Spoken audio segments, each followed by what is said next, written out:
আজি বনাম local chicken কি যোগাৰ কৰি লৈছোঁ চবৰে এইফালে পিঁয়াজ কাটি লৈছোঁ এইফালে আদা এইফালে নহৰু গুচাব আছে এইফালে আলু এটা লৈছোঁ এইফালে ধনিয়া এইফালে এইখিনি গোটা মছলা মিক্সিত দিম আৰু এইফালে এইখিনি মাংস লোকেল খাম আৰু আজি ধুনীয়াকৈ এসাঁজ আপোনালোকে আহিব ডাৱৰীয়া বতৰ জালুক দি এই ৰচুনটো হেৰি জালুক দি বনাম ৰচুনটো কটা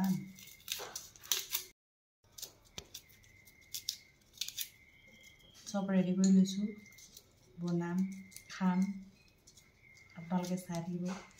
ভিডিঅ'টো শেষলৈকে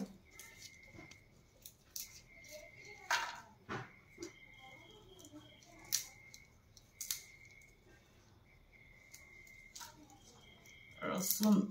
এটা দিম আৰু কি দিম ইয়াত ৰেডি কৰি ল'লোঁ এইখিনি কাটি এইফালেও মাংসখিনি ধুই লৈছোঁ ধুনীয়াকৈ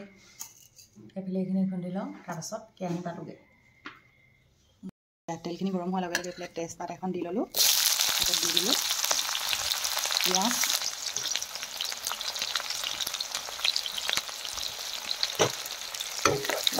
ৰঙা পৰালৈকে লাগি থাকিম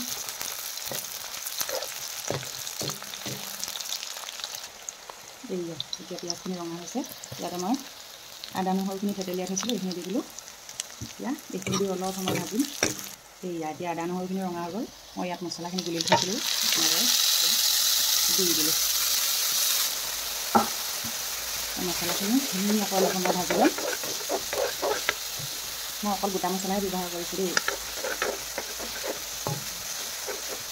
যিহেতু গোটা মছলা সকলোখিনি দিয়া থাকে নহয় জানো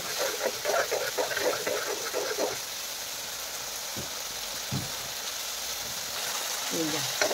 মছলাখিনি এৰিয়া শুকাই গ'ল এতিয়া পানীখিনি এৰিলে ধুনীয়াকৈ দি দিওঁ চিকেনটো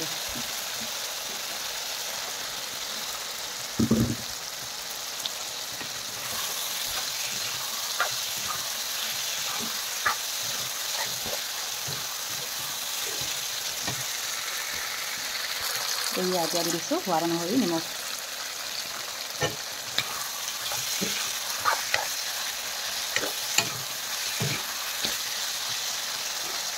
চাই থাকিব ভিডিঅ'টো শেষলৈকে কালাৰটো কেনেকুৱা লাগিছে কমেণ্ট কৰিব এয়া মাংস আধা সিজিছেগৈ আৰু এতিয়া মই এটা আলু কাটি থৈছিলোঁ নহয় আলুটো দি দিলোঁ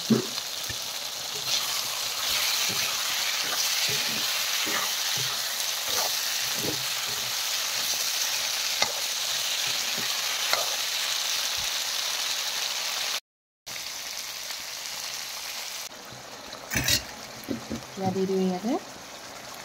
ধনিয়া পাত কাটি থৈছিলোঁ দি দিলোঁ ধনিয়া পাত